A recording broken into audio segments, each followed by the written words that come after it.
So let me know where to start and blow this place out of proportion. Yeah. Can everybody say yeah? Everybody say yeah.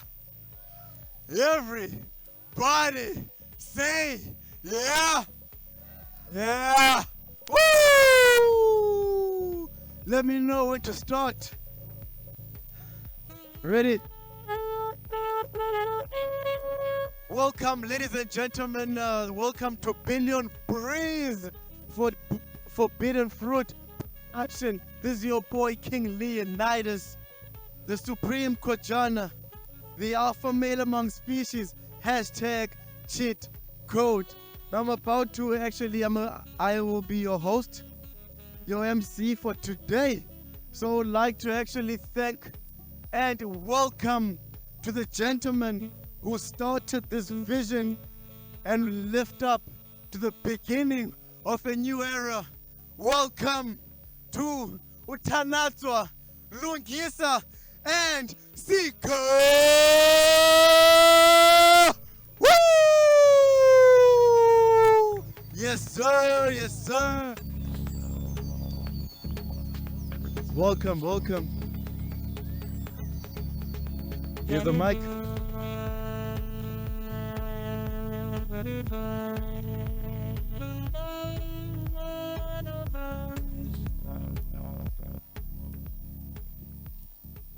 One, two. All right, perfect. Okay, so welcome guys. Thank you for taking your time to come through the event. We really appreciate you guys sacrificing your time to be with us today in this afternoon. And upcoming now, we're gonna introduce our first guest speaker, Ugift Sahane, on stage. Can you please give him a quick round of applause as he walks his way to the stage? Yeah. Set you at. Oh.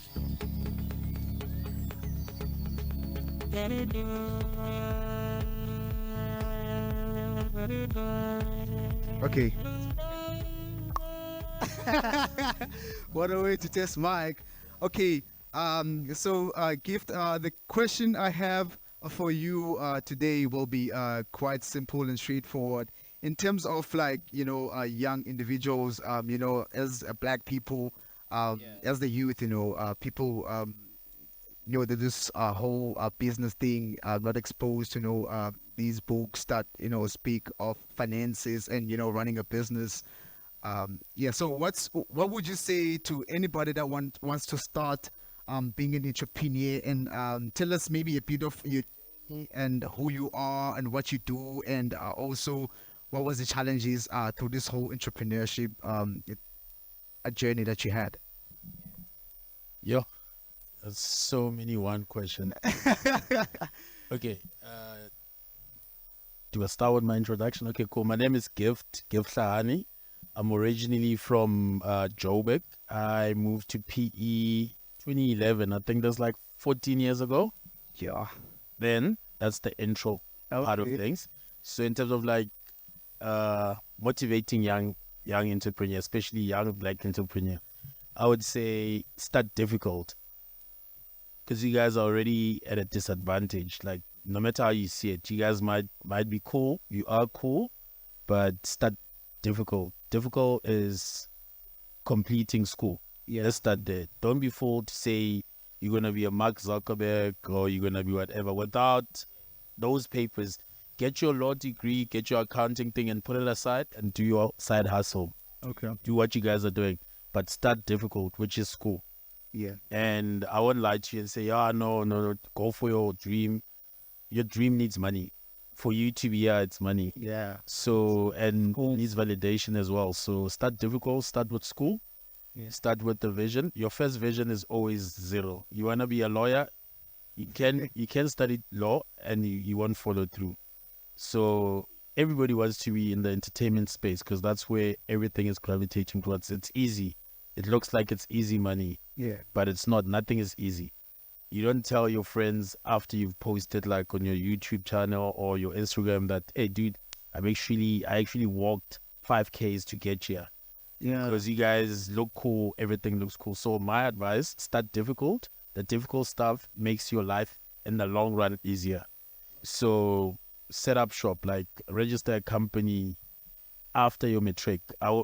Unless if your dream is valid, unless if you're building stuff now Yeah. and it's making you money, then go ahead, be a Mark Zuckerberg. But start difficult, finish school, have a side vision, have a side hustle, and have your parents go. Your parents want you to be something because they're paying for everything. So there's three things that you need to consider: what you like, which is your passion; your hustle, which is what you're good at; and the dream, which is the family. The family wants you to be a lawyer or whatever they want you to be. So you need to align all three.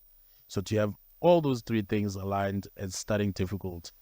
Cool. With that said, as an icebreaker, I started my career in a small town next to Joburg called the Val. I'm not sure if you guys know where that is. So that's the south of Joburg. So for me to be cool, I had to commute for like an hour and 30 minutes to go look cool in Joburg. Because everybody in Gauteng, they're from Joburg. They won't say they're from East Rand or Soweto or West Rand. Everybody's from Joburg. So as a young guy, I wanted to be a lawyer. Granted, that's the dream, a lawyer.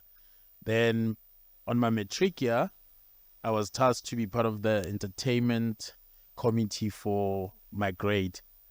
I didn't even know that I can throw parties. I don't even like people that much. So I actually executed that task very well. And someone says, you're actually good at this party eventing thing. How about you give it a shot? I'm like, guys, I want to be a lawyer. Then matric results came. Said, no, dude, you're not going to be a lawyer. You did horrible. So I was like, fuck. The only thing I had was to study BA. So BA, I went in, they're like, okay, what else can we do? I did sports management science first year. Kind of liked it because I was always outside and it had elements of organizing. Then second year, someone told me, no, man, it's the same subject as marketing. So I swapped from second year to marketing. Cool. Swapped to marketing. On my third year, I was part of the committee again at varsity now. And a company was scouting for third years. So now I'm studying marketing.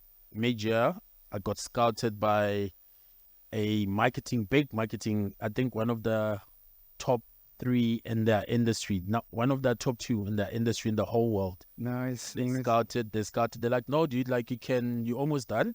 We want you now for the last 6 months to see if you're good enough to be recruited into our graduate program next year in Jan. I was like, okay, cool. And my lecturer didn't really like me that much because I was always vocal. She's like, yeah, take this one. Then I signed up. Then the job was demanding, so I was forced to drop out. I dropped out, but I made it to varsity. I dropped out. Then I was working my dream. So what makes sense? Dropping out for what you're studying for or dropping out for the hustle? I was like, okay, this makes sense. I dropped out for what I'm studying for, so made sense. Then I was advised when I was at work a year later, like, dude, go back and complete because now you've got all the time in the world. So I went back, but I didn't like marketing because it was basic. So I enrolled with Vega Communication School. So I think if you guys are creative and you don't want to waste your time at some institution, go to Vega. I would advise that to a younger me. I could have gone to Vega. I could have been maybe further or the other way around. They cater for everything that you guys are doing now. Like creative. It's a creative school. They've got one in Durban, Cape Town, and Joburg. Just like a creative advertising, marketing, brand. It's mostly digital. Digital, social media, building brands from scratch. You see how this cocktail is. You started from you give it a name or whatever. So that's what Vega is. So yeah, that was me. Then I worked through the ranks in terms of like the same company. It's a cigarette company. So I worked through, that was the coolest company to work for then. Like we only worked at parties. We come to parties, we look cool. We were given money to look cool. I worked 10 years there. Then I worked through the ranks. Then I got bored. Then I wanted to be smart. I wanted to start a business. Then I took all my 10-year money. Then I squandered in the wrong business with the wrong friends. Right friends, but wrong friends for business. Then I lost everything. Then I had to start from zero. How was it for you? It was a lesson. I mean, like I was staying in a friend's flat and we had fallouts. Then I moved into, a garage with my fiance, like a garage where our furniture was. Then that was a blow. Then I took a gamble. Then I applied for a job here in PE. Yeah. Then I didn't know anyone. I mean, even now, okay, my Xhosa is getting better. So I didn't know anyone. I didn't know anyone here except for the family. Then I started a new career and same thing, but different brands like beer now. I'm selling beer now and doing parties. What was the first one? Was cigarettes Oh, called British American Tobacco. I'm not sure if you guys want to endorse that, but And you started with your friends and or the other business. We wanted to the idea is still valid. I'm still gonna do it, but we wanted to start a franchise for something in the locations. So we wanted to build the model was to build a franchise because one of our friends was a manager at Pick and Pay. So he had an idea how to start a franchise, but not experience, and I had an experience on distribution and marketing and everything else. So that fell through because we saw the end goal before we did the groundwork, and we got derailed because this other guy told us about tenders. Then we took all the money, we started buying tender documents that we never got. And that's what I'm saying. The focus needs to be three ways: what you want, what you can do, what you can have. So that's why I don't want to dwell much into it. We can go into failures if you guys want to ask me. Then we move fast forward 10 years later, PE, toughest market by far, toughest market. So I was given a chance to work with brands that most people consume, and lucky for me, I wasn't boxed in where I should work. So I could work with colored people, white people, Africans people, black people, Kasi people. Like, I was looking after events from Alwell North to Mossel Bay. So you can imagine the difference of, so I started building networks from there because that's all I had, like the network through the company. So I started building network, making friends, guys who own Bled Rage, guys who own Jeffreys Bay, Summerfest or Winterfest. And for me, I didn't know that I was setting myself up for the future when I eventually opened my own business. So fast forward to 2016, I got promoted to be working for a brand as a brand manager for Miller. Then I went back home. When I got back home, when you get a little bit of money, you think you've made it, or you find out that you actually were better off where you were versus where you are. Yeah. And that's what I found out. It's like I could either afford to pay for my flat or my car. So I had to let go of my car. Was that a good decision of what do I pay for, my car or? Yeah, obviously I had to let go of the car. well, you can't sleep in the car. Yeah, no. Well, you can if depending on what car you drive, but so I had to let go of the car, and the lifestyle in Joburg is way. Don't let them fool you guys. Everybody wants to go to Joburg, but how many of you guys in Joburg are there already doing a YouTube podcast? They're all from Joburg. Do you get what I mean? Yeah. So you guys gonna get there and start from scratch. And Joburg is all about what you bring in the table and who are you, who you connected with. Exactly. So that Joburg move didn't really move well, and I moved back a year later. I resigned, but before resigning, my wife said to me, listen, I need a business plan. What are we going to go back to PE and do? She gave me 6 months to come up with a business plan. Imagine now you're selling an idea now to your partner because she's tired of moving, because she's moved so many times following my dream. So I had to show her, like, okay, this is the plan. Lucky for me, I did the plan while I was this side in SAB, whatever. Then the plan was there. I just had to polish it, brush on it. Then she bought onto the plan. Then she said, okay, cool. Start making money from the plan before we move, before you resign from work. Then I had to prove to her that this thing is going to work. Then I started saving money, started doing events while I'm in Joburg, and I would fly. I would fly in on a Thursday, do an event, sometimes break even, sometimes become a flop, but for the fact that it's doable and she bought into it, then I resigned. You say you saved or used on starting up what you did. So from the top of my head is I saved up about 350,000 to start. What? Yeah, to start. It wasn't a hustle from the phone or dude, let's try to hook up this and this. Yeah. That's what I'm saying. Mark Zuckerberg, whoever, those people, there's a startup capital. There's always a startup capital. Yeah. And if you're not willing to put in some of your money in anything, if you're not willing to let go of your MXs for this one opportunity and you're saying you want to look good on your MXs instead of letting go of them to get a startup, then sorry. So starting the business, got derailed. Someone was selling his business. My ex-partner was selling his business. I'm like, dude, okay, let me buy half of your business. Then we do your business. But because he was selling his business, I didn't ask him or people around, why is he selling? Obviously, if someone is selling their business, it's not doing well. So now I bought into a sinking ship. 6 months down the line, I lost everything again in PE.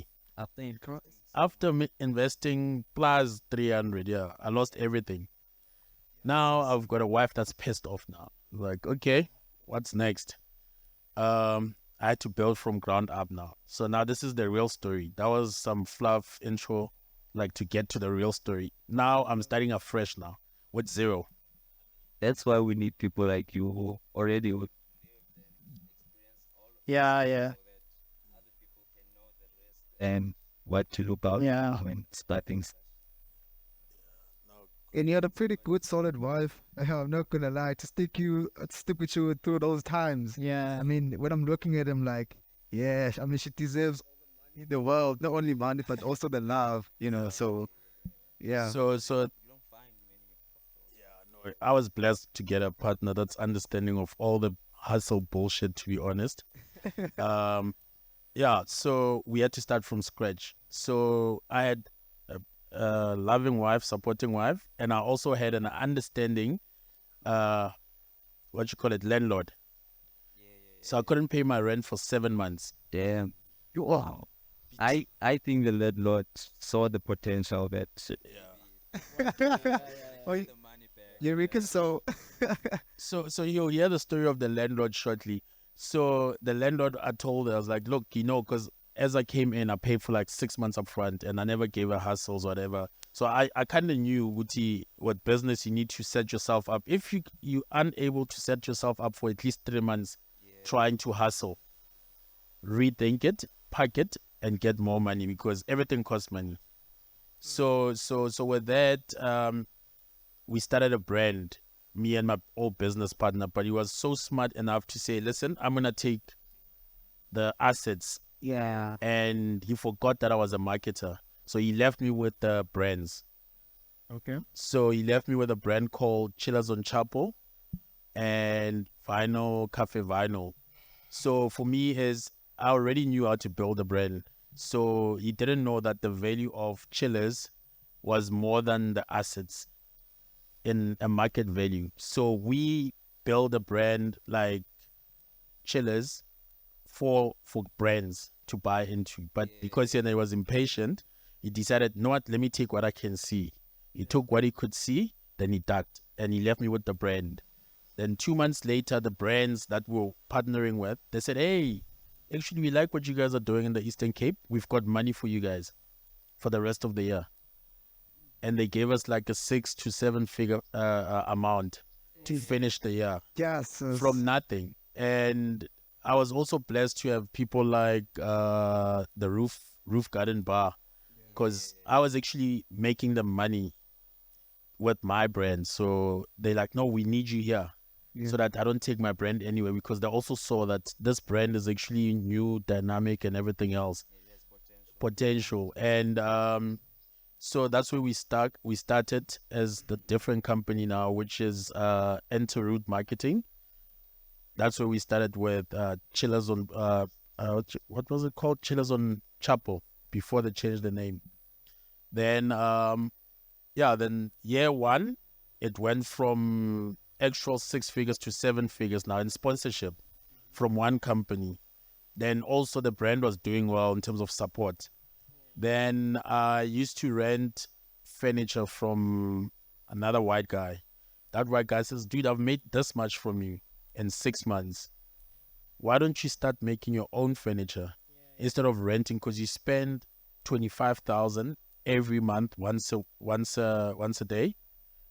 Take that 25,000, go to those guys there, then let them make you your own infrastructure. I was like, oh, okay. Then I took a gamble and I said, guys, I need like 10 double-seater sofas. Yeah. It worked out to 18,000. Then month end came, Chillers. I'm like, hey, man, why did I make so much money? And I looked at my books. Oh, shit, I didn't pay for rentals. There's money and assets. Yeah. Then my marketing company went from eventing to be getting furniture as well, like doing furniture rentals, not just for me, for other people. Then from there, it grew from that into a marketing agency where brands like, currently we're looking after brands like Red Bull as a region. So we look after Red Bull in the Eastern Cape. We look after Diageo in the Eastern Cape. We look after Heineken in the Eastern Cape. So in a regional agency. So when they've got campaigns, they say, we've got a new product. So guys, there's the budget. Can you please execute in this way at this place and that and that? That's what I used to do at the other companies. So they're using my experience for my own benefit. So yeah, that's what's happening. Speaking of investors, what do they look out for in order to give you money or invest in what you're doing? Okay, let me just put it bluntly. What does a chick look out for in a guy to give them a chance? I'm just gonna make it simple. Yeah, that comparison. No, I'm just being So a chick, you need to check all the boxes. Yeah. So basically, what they want is you need to start before they put money. They need to be part of your brand, not you wanting to be their brand. So most people make a mistake of, they go on platforms and say, I want to be the endorsed brands. I want to be this brand. And you doing all the brand's work. But you need to do this without the label. And they say that guy's doing well and they give you the money. So the problem is starting. So you guys need to, you see now you started. I don't know what episode is this. So you need to start. So the minute you start and this gets more rating and someone's going to see and like, hey man, I want to be part of your brand. But the problem with the previous, my generation and the generation after, not you guys, because you guys are way young.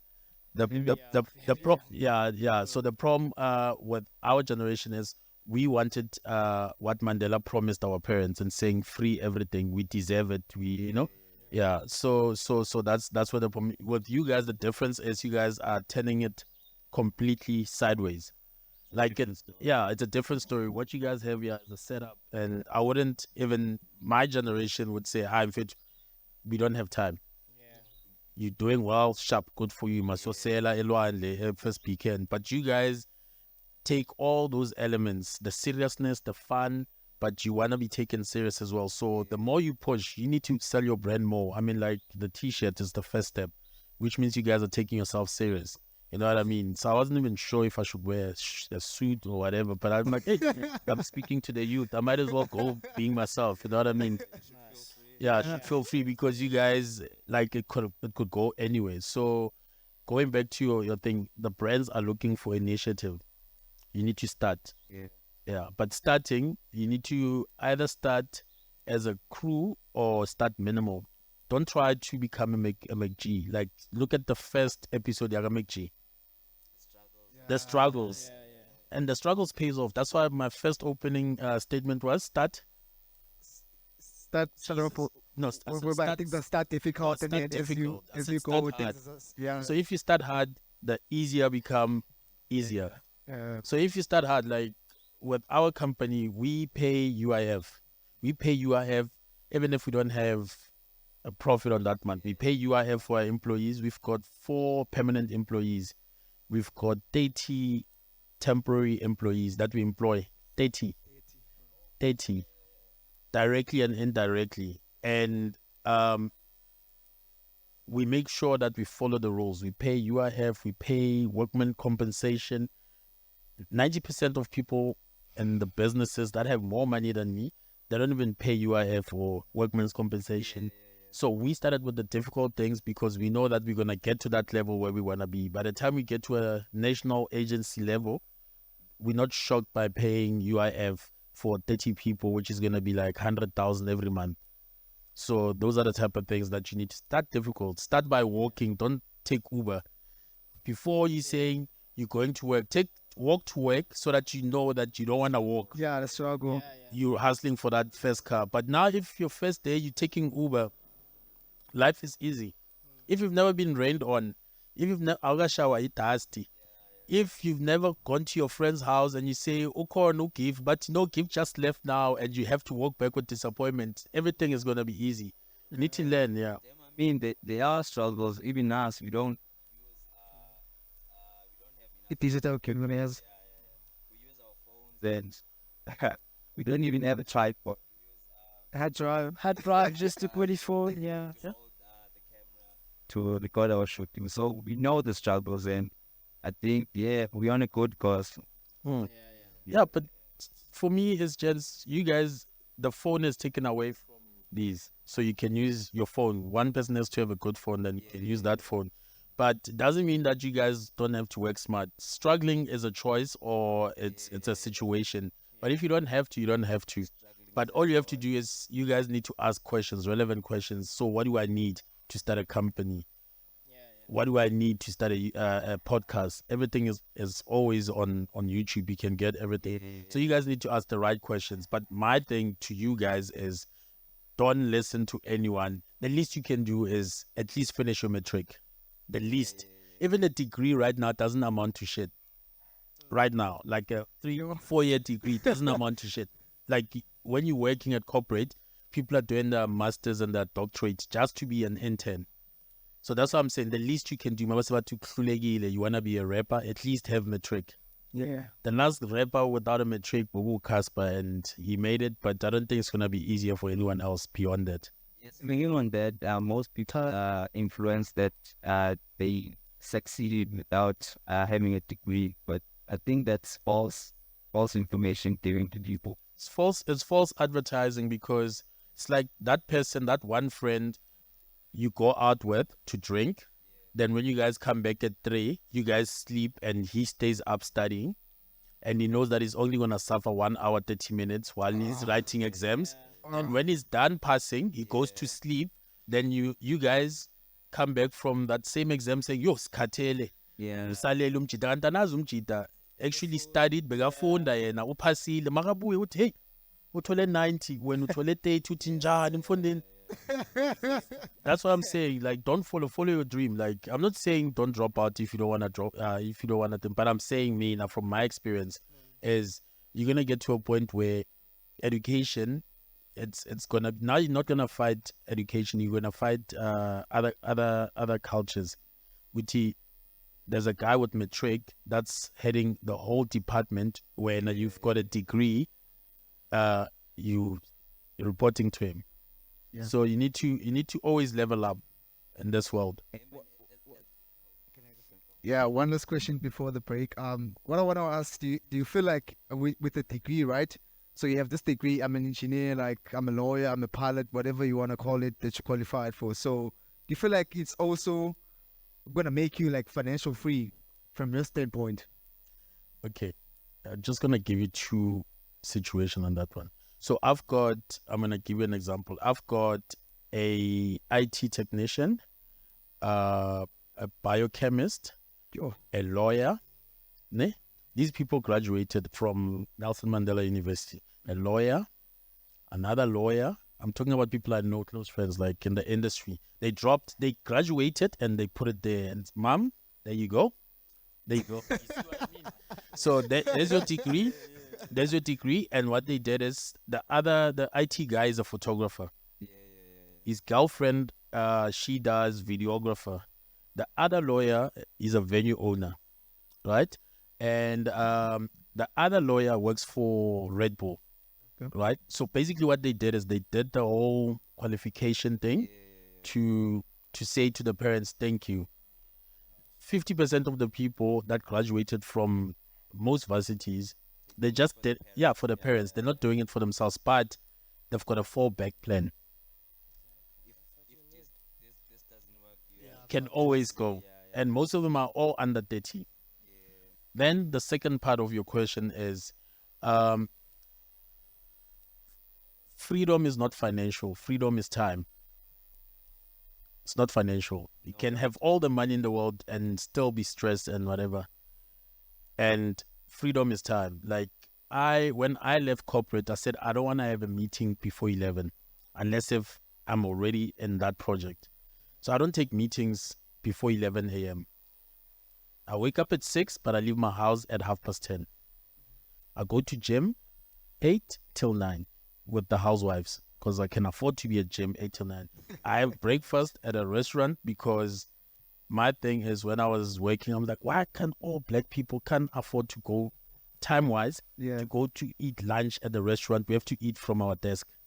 Like, I was like, no, man, something is wrong here. It's like, why? Like, you go to a restaurant, you must just do around from Woma to Summerstrand between 9 and 12:30. You won't see black people at restaurants. It's either they're working at the restaurants or they're at work. And why do you think that? And the same people that are at the restaurant work with the black people. Yeah. Why can they afford to go to Charlie's to eat breakfast, but when are you eating your breakfast on your desk? No, ngikhuluma ngesipani ngoku. Angikhulumi sesiyasipana ngoku. We lawyer, nami lawyer, but I happen to be white, but mina ilunch yami ngidla pha eSummerson. Wena we lawyer, same office, ilunch yakho uyidla at deskini. It's indoctrination. Like, that's why I said I don't want to work for Amangamla. I'd rather work with Amangamla than work for Amangamla. Because if I work with Amangamla, I get to enjoy the pleasures of life, like which is time, freedom, how to manage your time. Like I said, I go to gym. It's all housewives. Amachita bangibheka amanye gym ngo-9 bona bayaphangela, but it's a choice that we made as people.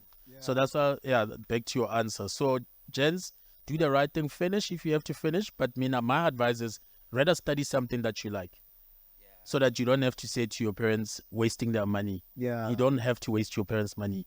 Study what you like. You like this broadcasting thing, I'll send you a link. I say Vega is, or after here in Central is film what you guys are doing. Rather study what you already have passion for than study what the community wants you to be. And whatever you guys do, please, man, we have enough DJs. Let's stop with this DJ shit. Exactly. Let's stop with this DJ shit. Let's be on the dip. No, like we really have, and they don't add value. So study what you guys, follow your passion, make your parents understand, with you guys, look, this is who I am, this is what I want to do, and I saw a gap in the market. So there's a videographer, there's a producer, there's a presenter, there's every fucking position for everyone. We can't all be presenter number 1, 2, 3. So that's the first red flag as a group. Someone has to be something.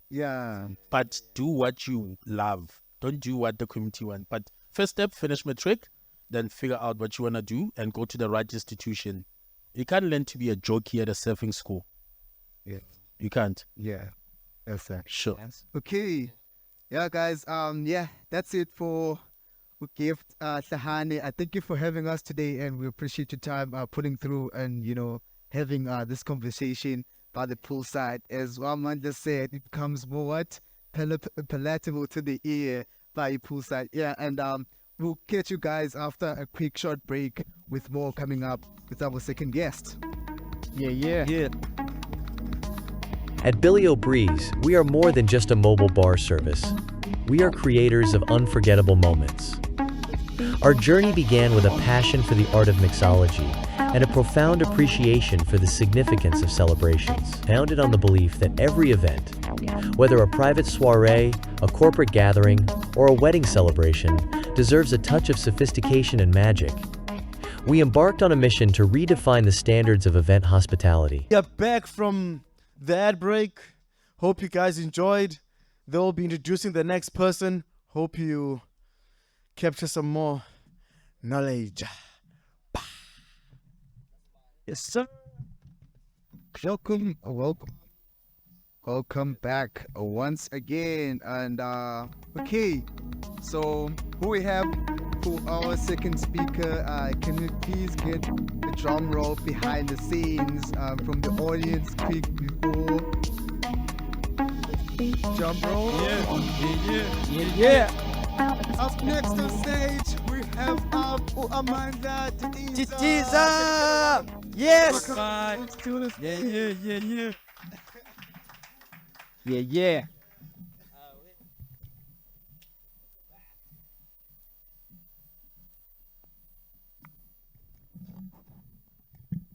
Okay, good man. So tell me, how are you feeling right now? How's the vibe today? Like, how you feeling mentally, and how's the set? No, I think you guys have definitely set the scene. I'm feeling pretty good and comfortable. And it's a nice laid back environment. I think you spoke about it earlier, and what I was saying pre-interview, that, podcasts are a conversation where we can just sit back, and just kind of peel through the conversations as they come. So I'm feeling pretty good. Nice. So, what we want to ask you firstly is just like a soft introduction of who you are and what you do, and we're gonna come it from there. All right, no, cool. So I am one of the people that Ukif spoke about, one of the guys who went to university. I studied a BA law and an LLB, but I don't practice. I parked that degree.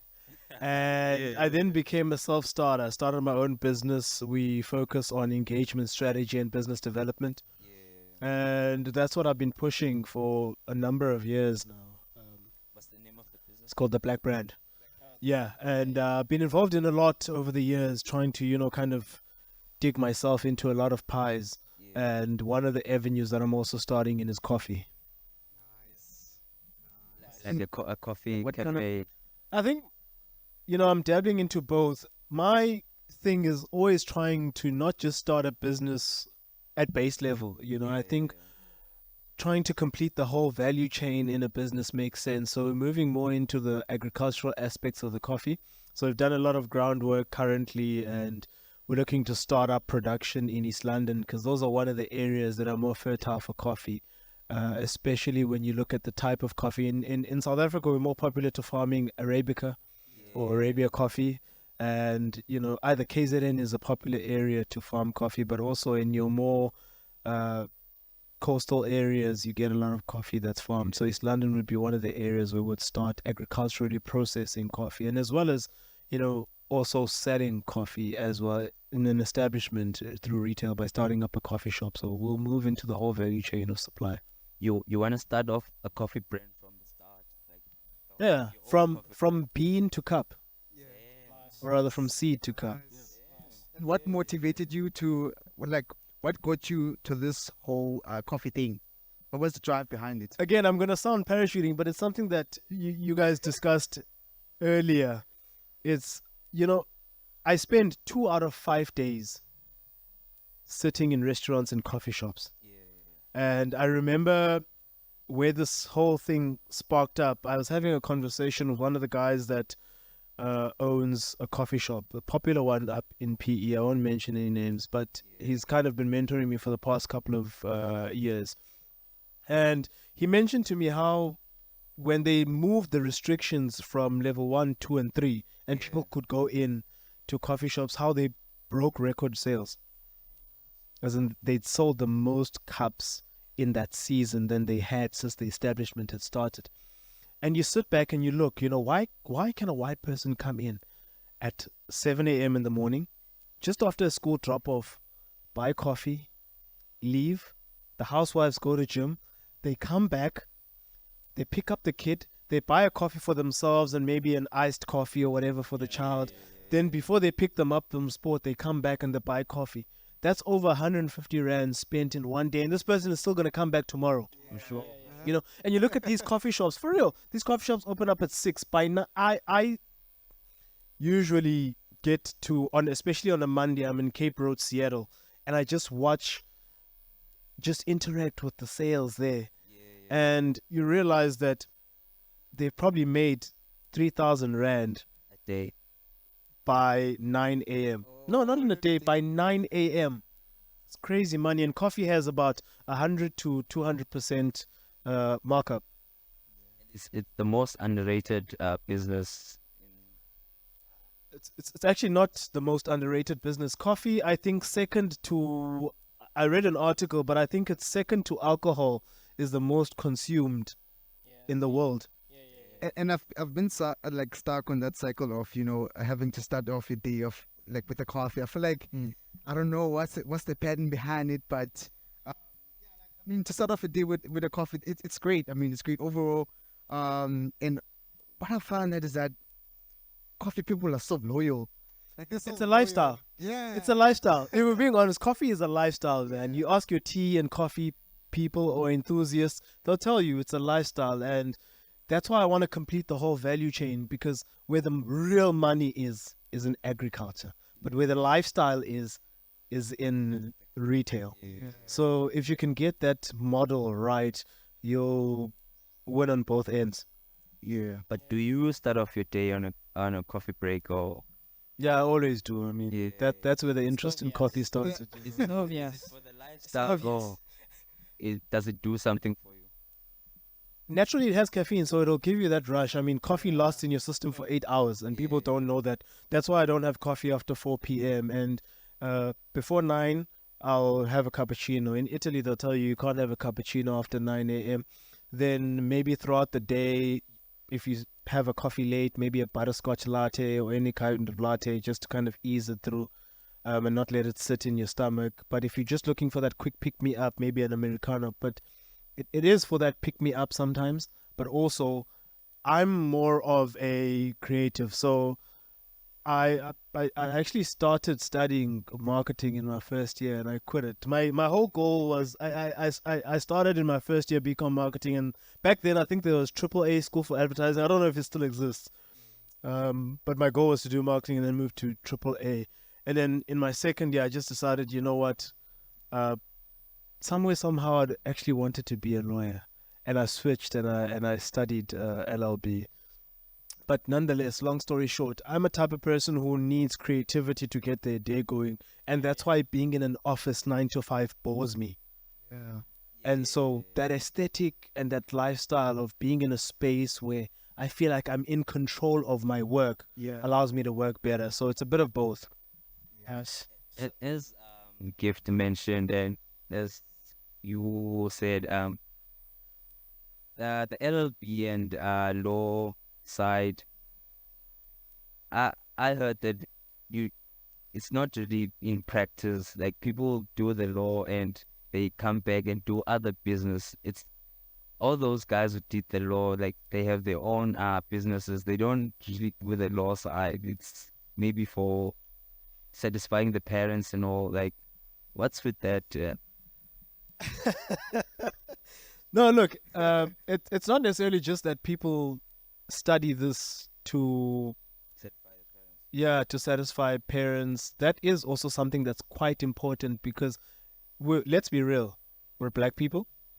We live in a third world country.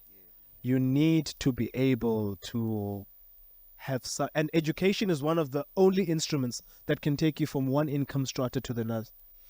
So we need to be practical about our educational outcomes and our aspirations. So for me, education is very important, and I'm happy that we've been speaking about the importance of that, such as getting a matric, maybe moving on to a higher education institution. But I feel that another issue is that I used to think I was very mature and wise coming out of high school, but you realize you know nothing. Some of the decisions that you made were because of what's popular, the popular careers in your community. When I got to university, I didn't even know there was something called human movement science. What? I was like, yeah, What course is there's that? so much that exists in the world. Like, where have I been? Damn. And that's the reality of the matter. And I think the people who eventually do that, they realize that I had enough academic competence to pass this thing, but it wasn't a passion. I had not matured enough, and that's the reality that you need to deal with. I had not matured enough to understand what I fully want for my own life. But now that I can navigate my way through life and make such decisions, I choose to open up a different establishment. I choose to open up a business. I choose to study something else. So it's not to completely say that a lot of people just shy away from practicing law, because 80% of the people I went to school with are actually practicing it. So it's just those unique characters that eventually know that there's more to life than this. And personally, for myself, I'm a very multifaceted individual, so I don't believe that I should be stuck as a conveyancer or as an attorney, drafting heads of arguments on a 9 to 5. That's just not who I am. I believe that I can exist in a multiplicity of ways, and I can own a number of businesses. I can explore different avenues for my life. Yeah. And I love the fact that you mentioned that, like, it's not a matter of, it's not a passion. Like, for instance, with me, it was a matter of, okay, after high school, this is the direction that I'm supposed to go. Okay, this is passion, but do I not get stuck in that world of having, to work and work and work myself as if, as if like I'm programmed to this whole thing. That's when books came in help then, and then I saw now, like, there's more, like the world offers. There's more into, just waking up, going to work, and then also the books that I've been reading also made me change the way of how I wanted to live. So instead of just working, I just don't want to work for the whole entire lifespan of myself. I want to also have that freedom that Gift mentioned, the freedom of, okay, I'm going to have to do this at this time, at my own time. So I think that's when business comes in. But as I said, it's not an easy journey. It takes time, and you just have to acknowledge the challenges that are going to come along the way. And yeah, the reward can be incredible. So yeah, just to add a touch into this whole conversation that we're having right now. So I want to also ask you something in terms of like entrepreneurship. Like, do you feel like those people also like get stuck on the same plans, or they always like seek out to expand?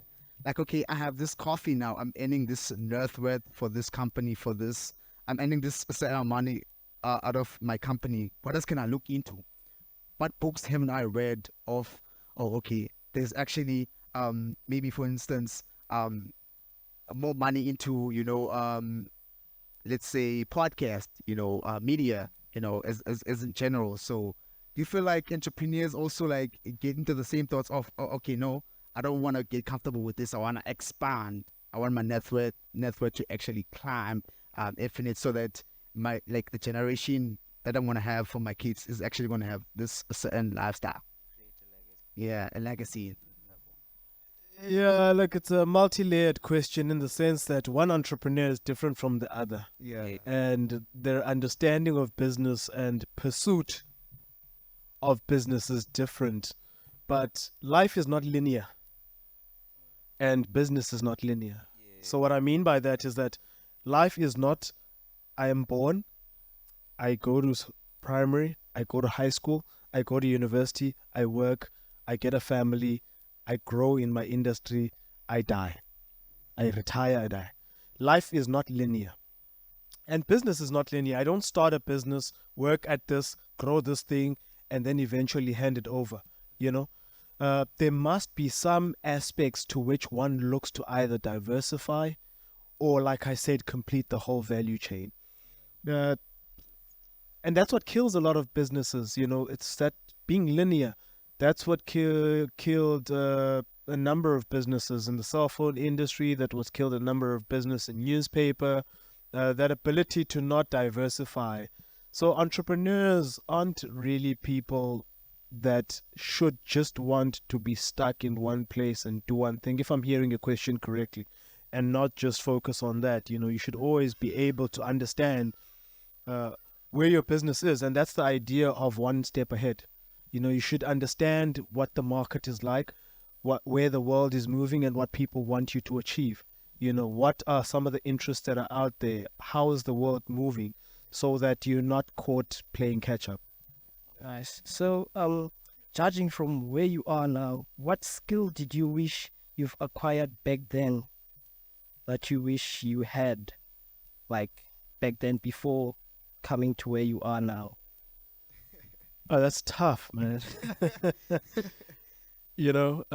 I think for me, it would have been mentorship. Let's move away from skills. It would have been mentorship because, yeah, I came into business wet behind the ears. I just had this driving urge and this passion to want to do something.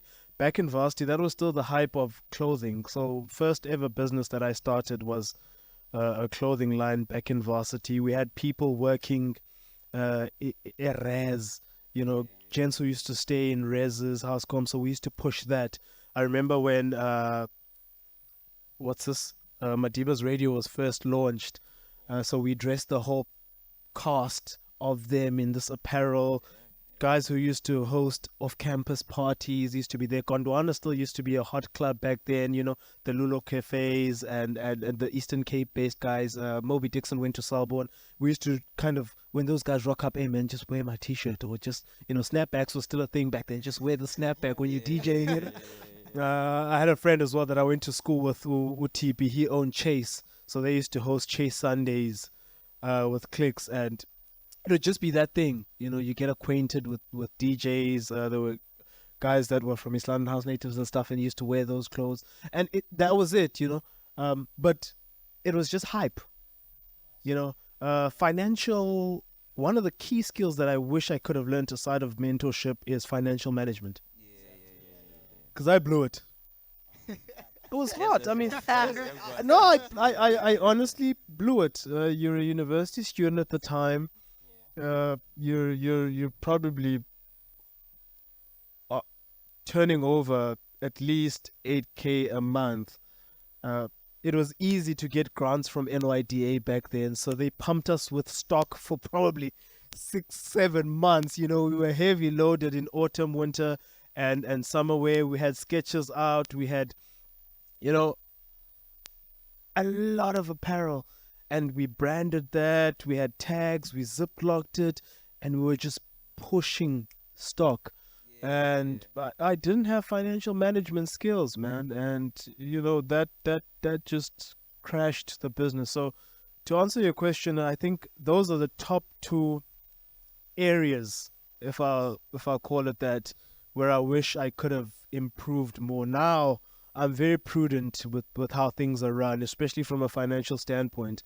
I've got about currently 3 mentors that I count to, and it helps me a lot because my 10 years is their 25 years. I mean, we were speaking about it offline. No matter what I do in business, I could never, outshine Gift's 25 years in business.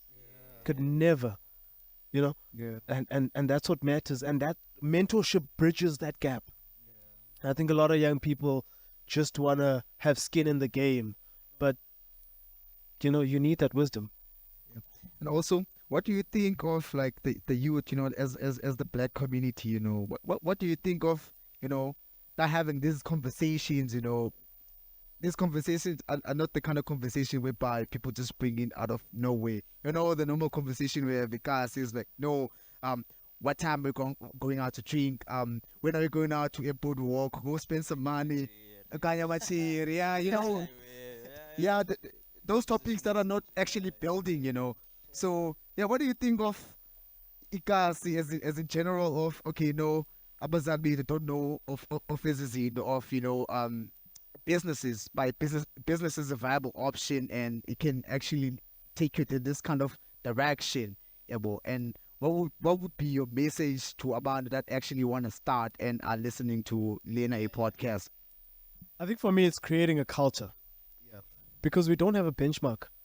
as black people, we don't have the ideal model of what our tiasekasi should aspire towards. It can take many shape, forms, and sizes, but we don't have that. And so whatever is good and is non-existent, it's like that quote that says, in the absence of the best, the worst becomes the best.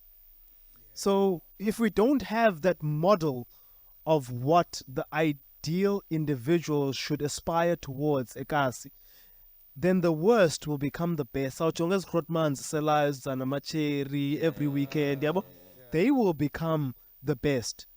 And so unfortunately, building that culture is the first step. I'll give you a common example. White people. And what they do and their level of legacy building, and it's not even a conversation that they have anymore. And someone once said it quite clearly. He said, we're only starting to learn the lessons white people have forgotten, or rather have long forgotten.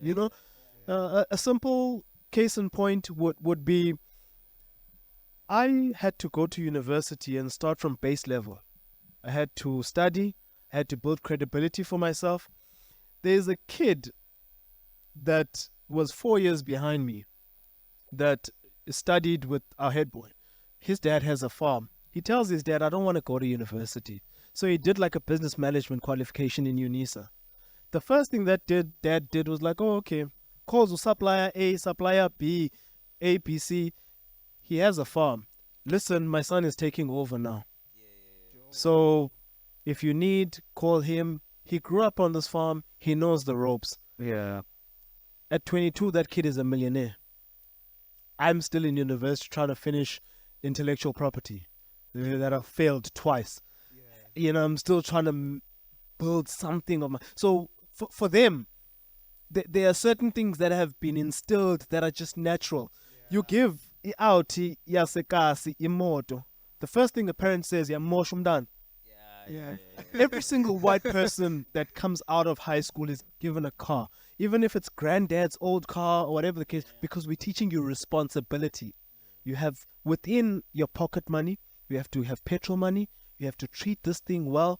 So when you start work, the first thing you aspire to get is a Polo Vivo. You're paying an installment of about 3.5 with insurance, maybe 4.5. He's starting at 0. Already you're marginalized because you're a black person. You have to pay 4.5 installment because Digo qualities, Uber and whatnot. And you may be earning a little bit of good money, in your first or second job. But he's not starting anyway because he's been driving this thing since varsity. It's paid off. It was inherited as a result. So it's that, I guess, culture and socialization. I think we need to start building a culture of what we want black people to aspire towards. And that needs to be a benchmark. It doesn't need to be a person, so that we just look at the common courses account end. It's not lawyer, it's not guys. No, it needs to be a benchmark, a standard of what we should all aspire towards. If the standard is matric, akekho umuntu ozawuphuma elokishini ongena matric. It's standard. Izikolo and teachers will make sure that that teachers are actually sufficient in schools. They teach adequately. They share the right kind of information. They're bringing universities to have open days in schools, because the benchmark that has been set at us is that everyone must be a matriculant. And then from there is born. But that's what we need to get right. From my point, I think abantu abamnyama boyika from being to be out there and explore these and find out but what are you good at like the Indonesians and being or creating a name for yourself. From my point, I think it's mostly brought down from abazali, because back then parents were suppressed and all they know is getting a job, getting imali to supply family. Into zesikole nendondoni ikhona ngoku. It's basically to represent family nendondoni okanye umntanamu une-degree ka into ezilawe, but abajongi background ba umntana ufuna ntoni, what does umntana want to pursue in life, and ufuna uba yintoni into ezilawe, yabo. Sisuppresswe sifuna imali thina man, sifuna imali. I think more than anything, money and security, the immediate security. Yeah. But I also think that, and allow me to just say something that's might be slightly controversial, not necessarily controversial, but important that I think we also get to miss, is that you can't reinvent science. Apartheid was a science, meant to segregate and marginalize, psychologically and physically. So I think we haven't unweaved ourselves from that bondage. Well, it became a trauma to black people. That's why. Traumatically, physically, because they were being chased by Amapolisa, but also psychologically, the entanglements of that, you are naturally a second-class citizen. And also, it is all about building a small security system. So in the sense that kyanyanzeleka ufundile uphangele, and you must be encapsulated in that and then grow and develop beyond that. And then it moved on to individualism, where we don't have that sense of community and understanding that this should be the benchmark for all black people, just like Jews do. There's a benchmark for this particular community. Indian communities also do.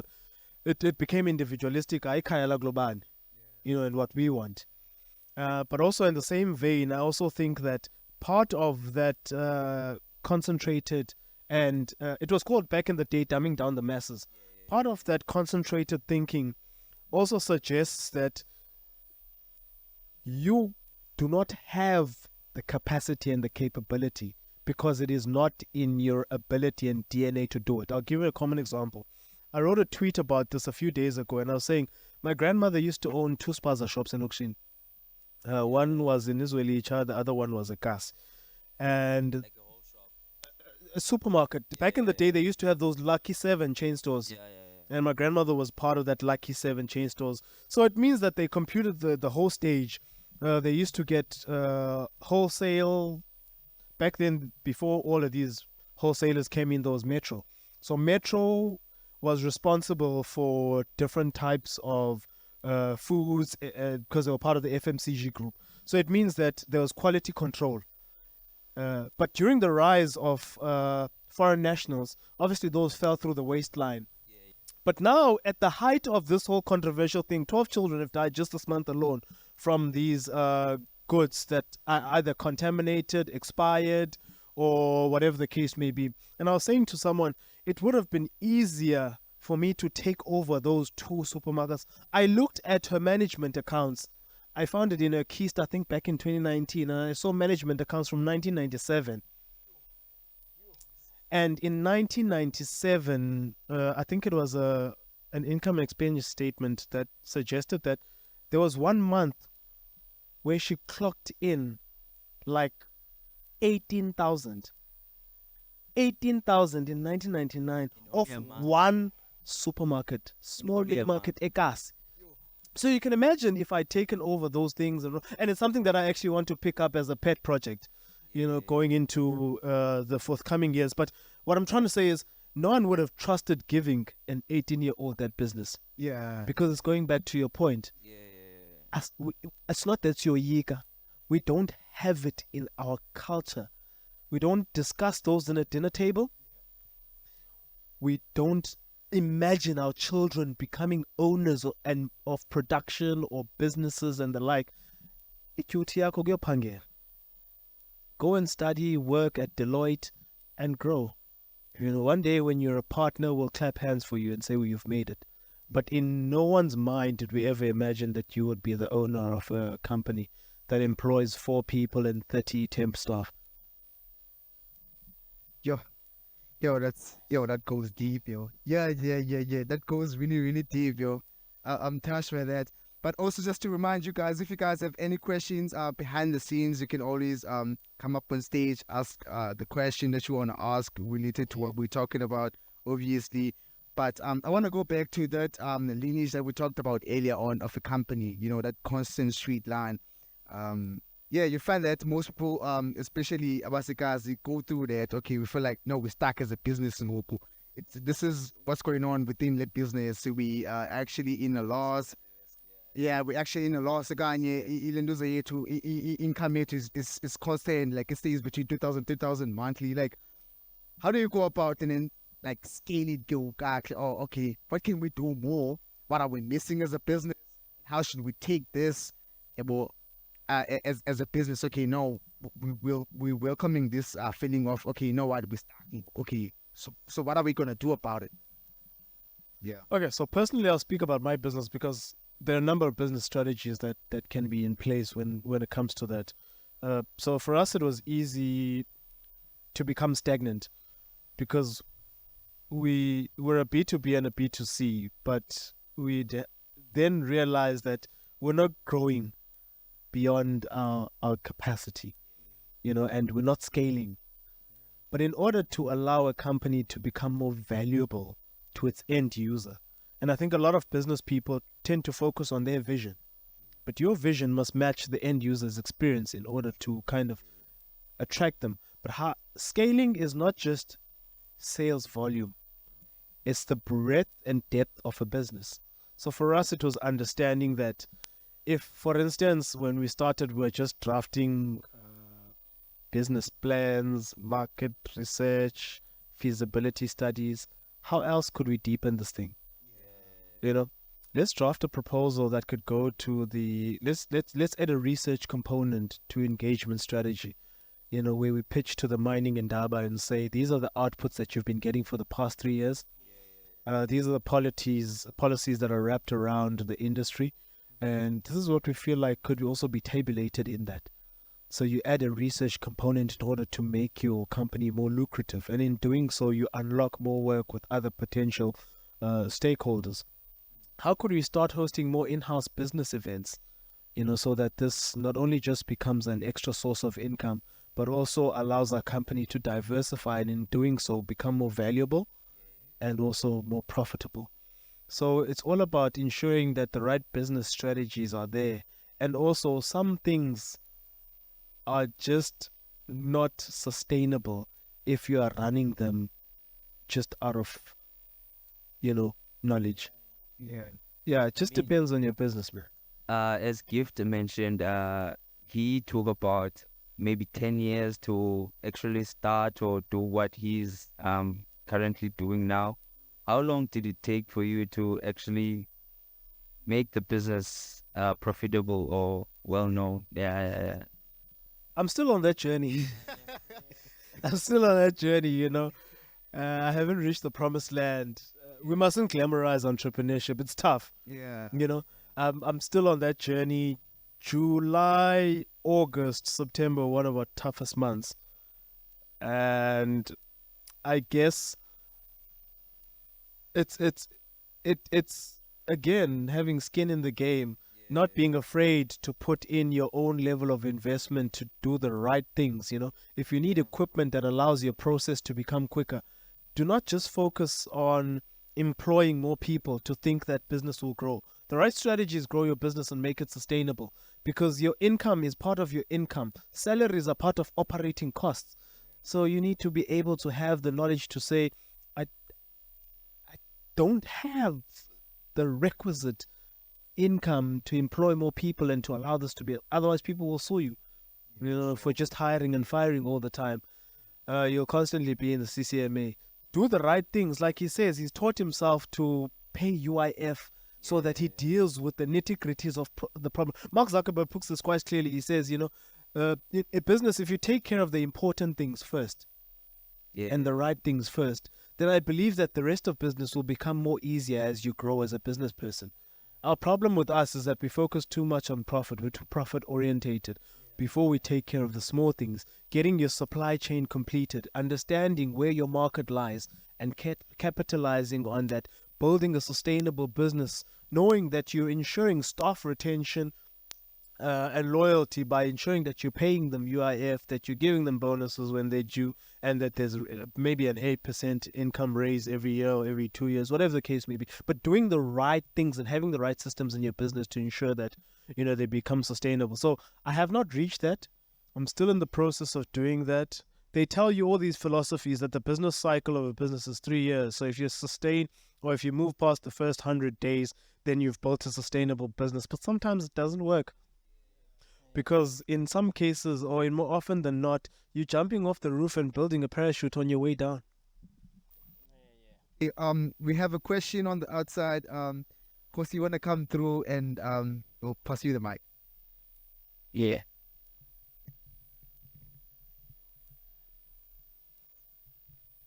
Afternoon, everyone.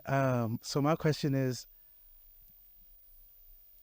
how do you turn from a self-employed person to an entrepreneur? Because obviously there's a difference between a self-employed person and an entrepreneur. How do you do that as a person coming up in the world of entrepreneurship itself? So firstly, in most public entity forms, the thing that you would tick as an entrepreneur is self-employed. So in the eyes of government, self-employed individual is an entrepreneur, you know. But I think the question that you're asking is maybe the differentiation between just hustling as an individual and, you know, kind of building these entrepreneurial aspects and becoming a business owner. I think it's all about, the problem with us is that we're in business to be in business, not in business to start companies. And that's the differentiator. So understand and educate yourself, business management yourself, for lack of a better word, in terms of what you need in order for you to become a business owner. And not just to be in business. Understand that I'm starting a company here.